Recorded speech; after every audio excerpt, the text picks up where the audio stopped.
My Lord. You're at home in South Carolina. Yes. About 8:30. 8:42. Adam, come on over this side. You're sitting in the sanctuary. What week was it? 38, right? 38. Week number 38. We were just October 2018. We were trying to figure things out. All we knew, God said, baptize.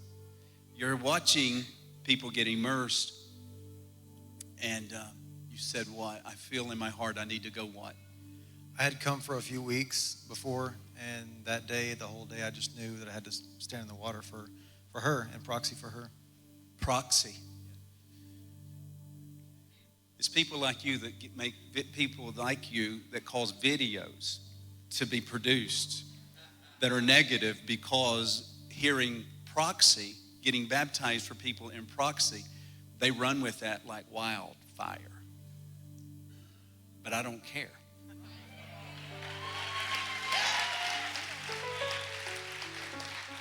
All we need Jesus to do is speak the word. Lord, I don't need you here. If you'll just speak the word, if you'll do it. But he looks for faith. So when you got in that water on that night, week number 38, to be baptized on behalf of your mother, what were you suffering with?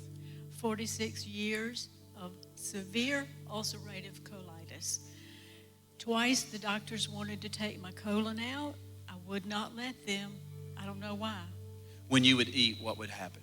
I got sick, had diarrhea. For 46 years. 46 years, lost a lot of blood, almost died twice.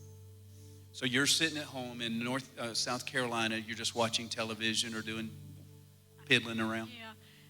I didn't know he was in the water. I couldn't get the internet at the time. The devil didn't want me to see y'all.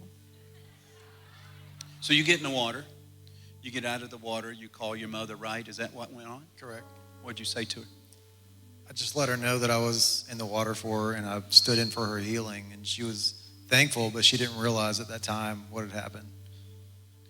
What did you sense? I had missed 8 months of church. So I finally went back to church. To be able to go, I could not eat anything all day. So I had gone to morning church and night church, and I had just eaten a little something, and my stomach started feeling funny, and I said, oh, I'm going to be sick. But I wasn't. And I remember thinking, well, gee, that was funny. What was that about?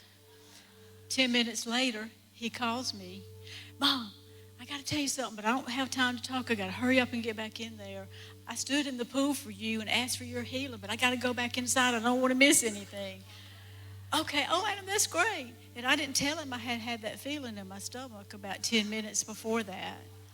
And I didn't put it together until that night. I didn't wake up 5 times during the night to be sick. I slept all night till the next morning.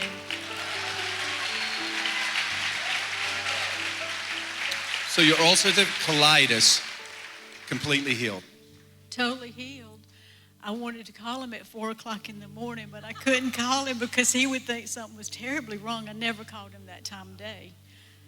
So I called him a little bit later. I said, what time were you in the water? He said, I don't know. I can look at the video and call you at lunchtime. So he called me at lunchtime, and I said, oh, let me tell you what time you were in the water. I didn't want him to put it in my mouth. I wanted to say it. I said about 8:45. He said, Pastor Marty was saying your name at 8:42 p.m. Won't he do it? I said, won't he do it? Won't he do it? Thank you, Beth. And your father came into this sanctuary one day before he passed, and he gave an offering to the North Georgia Revival of $1,000. Did you know that? Yeah. And he said this. He says, my daughter has been sick all of her life. And he said, I just wanted to sow a seed into this house because my daughter is brand new and she's no longer sick. I'll never forget that as long as I live. I have a new life. You have a new life. Yeah. I know. We're going to tell that on another occasion. Would you let her know you appreciate her?